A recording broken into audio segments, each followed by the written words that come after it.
Premier dimanche du Carême.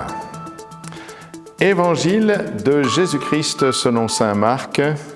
Gloire à toi, Seigneur. En ce temps-là, Jésus venait d'être baptisé.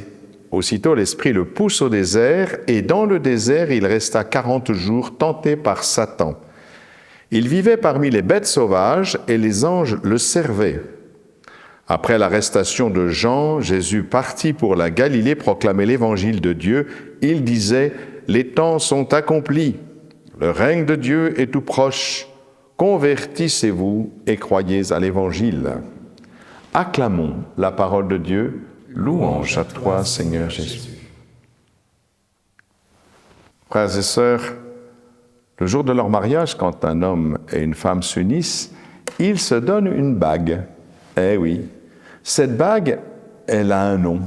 Vous le savez bien, hein? Ça s'appelle une alliance. Tiens, une alliance. Tout simplement parce qu'ils s'engagent l'un envers l'autre pour toujours, selon la foi chrétienne.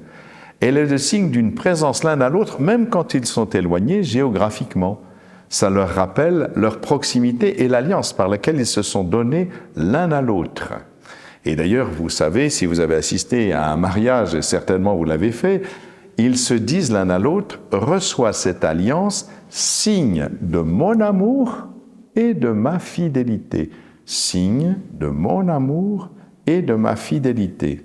Juste avant, ils se sont échangés des consentements en se disant l'un à l'autre, « Je te reçois comme époux et je me donne à toi. » Signifiant par là, bien sûr, ce que le Seigneur nous a demandé dans l'amour. Il n'y a pas de plus grand amour que de donner sa vie.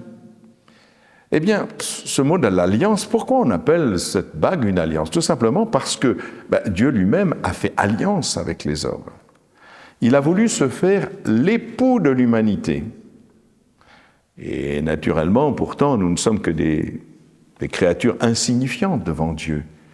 Mais voilà, Dieu ne s'est pas contenté de nous créer, il veut faire alliance avec nous. Il s'engage envers nous par amour. Autrement dit, cette alliance est le signe de son amour et de sa fidélité. Malheureusement, on le sait, l'humanité n'a pas été fidèle, tout simplement parce qu'elle ne sait pas aimer.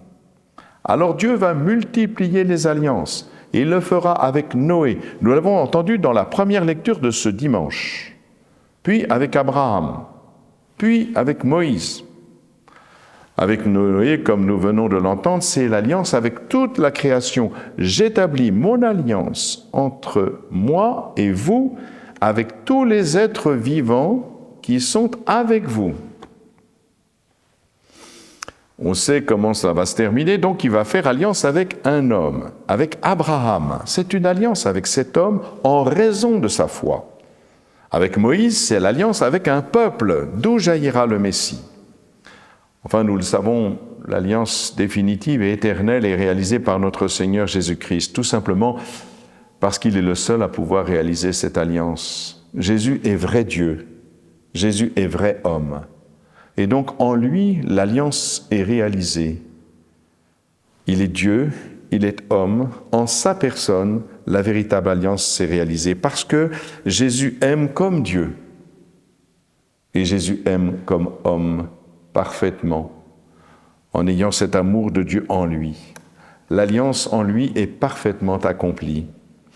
Dieu se donne à l'humanité par amour et il se donne en Jésus-Christ, vrai Dieu. L'humanité se donne à Dieu par amour et elle se donne par Jésus-Christ, vrai homme. Et voilà, c'est ainsi que Jésus réalise l'alliance. Il est venu jusqu'à nous, il a pris chair de notre chair pour nous montrer que Dieu nous aime de cet amour infini parce qu'il n'y a pas de plus grand amour que de donner sa vie. Et il se donnera à son Père sur la croix.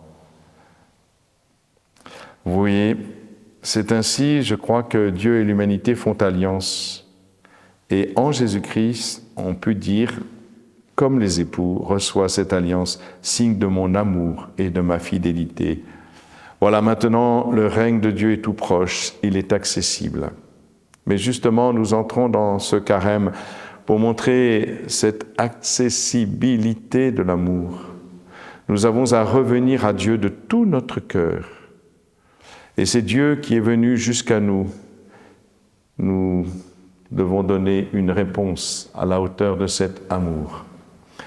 Nous préparer bien sûr à nous ajuster à Dieu pour qu'au moment de Pâques, quand nous fêterons la mort et la résurrection de notre Seigneur Jésus, puisse s'accomplir en vérité cette alliance que Jésus a réalisée et dans laquelle nous entrons.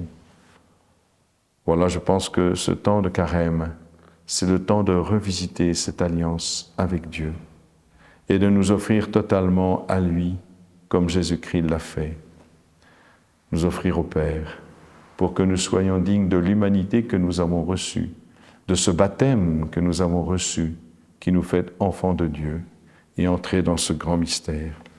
À chaque Eucharistie, bien sûr, c'est ce mystère de cette alliance qui se réalise, ou plutôt qui est rendue présente à chaque Eucharistie. Jésus vient jusqu'à nous, il se donne avec son corps et son sang, et nous le recevons. Puissions-nous, en effet, ouvrir nos bras, ouvrir nos mains pour accueillir Jésus qui se donne. Amen.